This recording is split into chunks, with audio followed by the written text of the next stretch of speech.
तो दोस्तों एक बार फिर से स्वागत है आपका हमारी YouTube channel A to Z learning classes में। हमारा जो चल रहा था मुगल साम्राज्य जिसके अंतर्गत हमने बाबर और हुमायूं है वो पढ़ लिए थे। आज हम पढ़ेंगे अकबर, जो कि मुगल साम्राज्य में जो योग्य और सबसे महत्वपूर्ण जो शासक थे वो थे अकबर।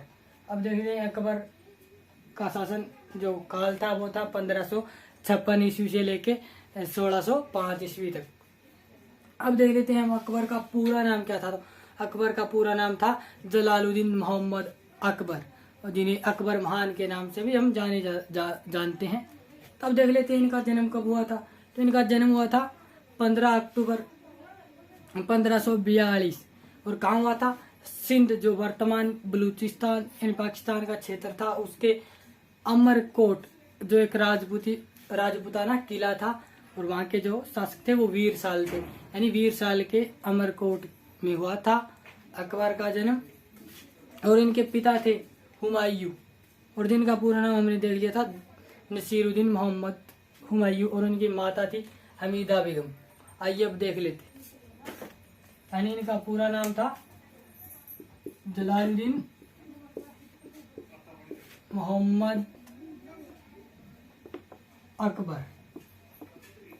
जन्म लिख लेता हूँ यहाँ पे मैं। जन्म हुआ था इनका 15 अक्टूबर 1542 ईस्वी, और पिता थे इनके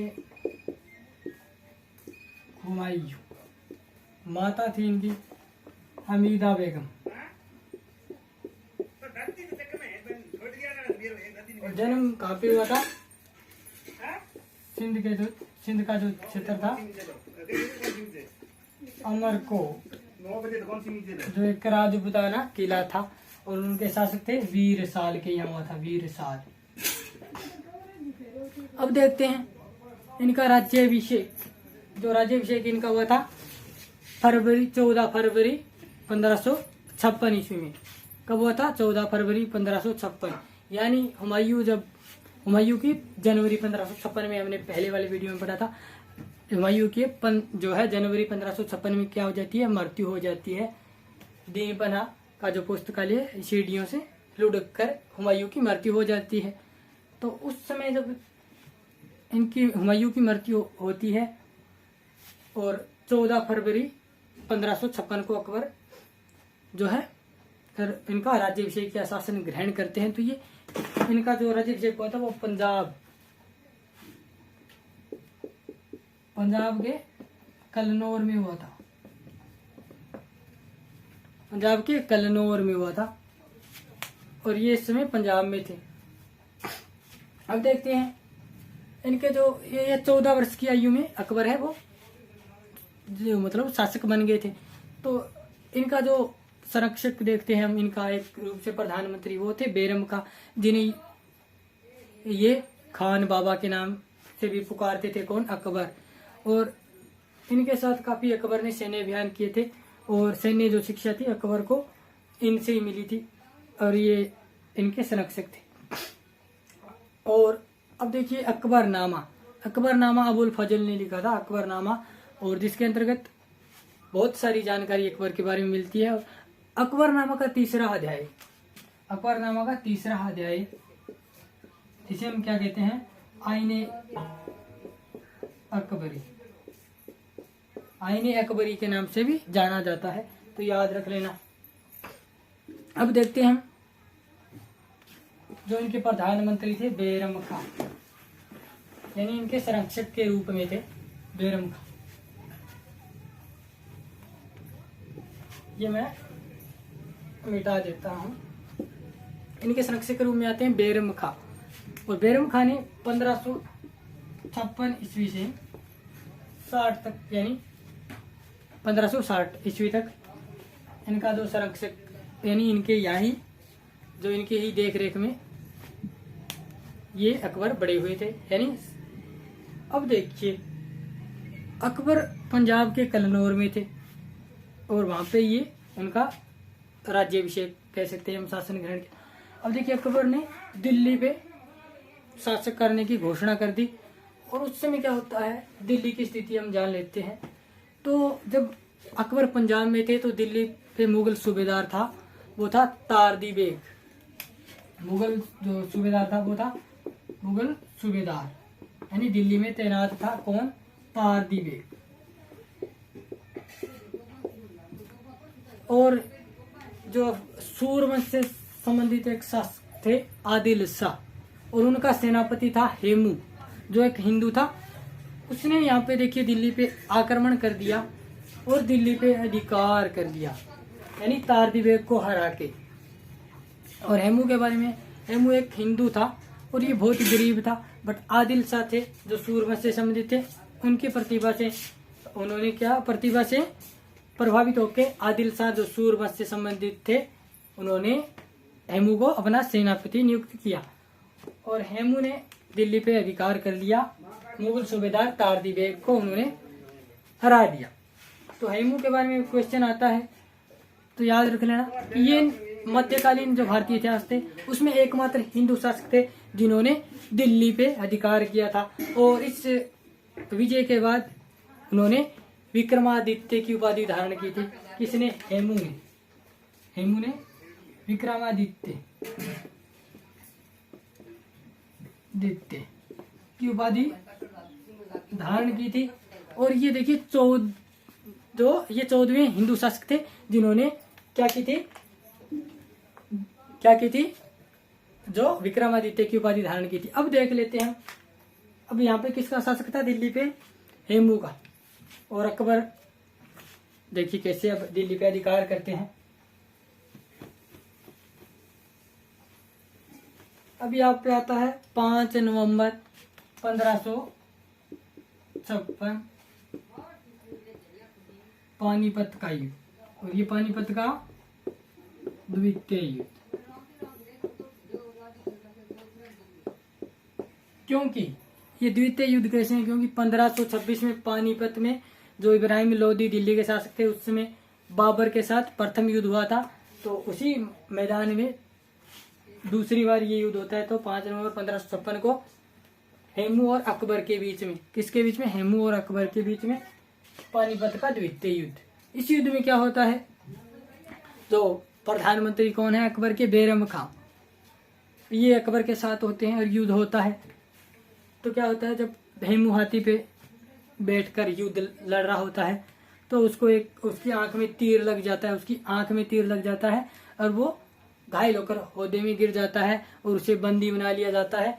और बाद में बैरम खां ने उसका सिर काट दिया, यानी उनको एक सजा के रूप में उसका सिर काट दिया। और अकबर देखिए दिल्ली पे अधिकार कर लेते हैं। अकबर दिल्ली पे अधिकार हो गया। इतना आपको समझ में आया अकबर का दिल्ली पे अधिकार किस प्रकार हुआ?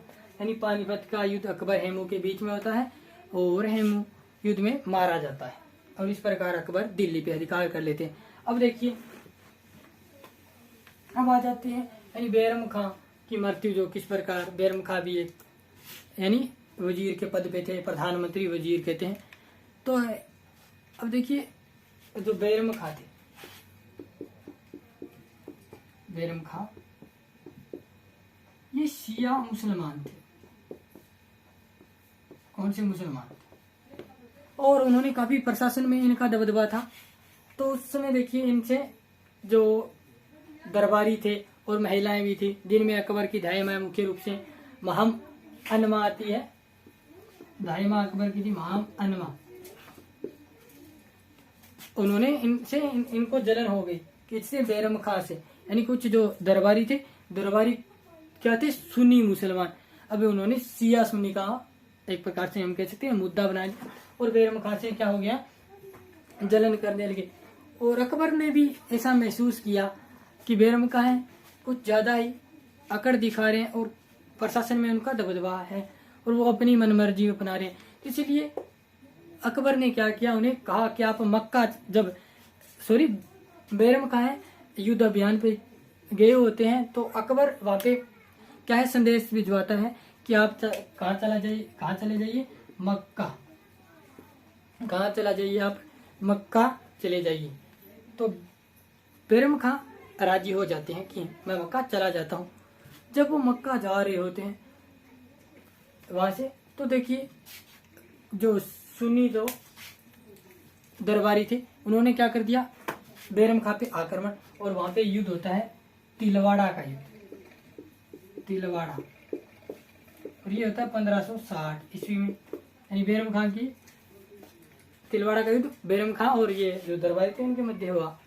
और यहाँ के बाद इसमें बेरमखा हार जाते हैं और बेरमखा को अकबर 3 ऑप्शन देते हैं कि आप या तो हमारे यहाँ सूबेदार के रूप में नियुक्त हो जाएं, या आप पुनः मक्का चले जाएं, या आप मुख्य रूप से जो सूचना सुरक्षा संबंधित आप सलाहकार बन जाएं। तो बेरमखा क्या चूज करते हैं, बेरमखा कहते हैं कि मैं मक्का चला जाता हूँ, और मक्का बेरमखा जा रहे होते हैं पाटन, जो एक गुजरात, पाटन गुजरात,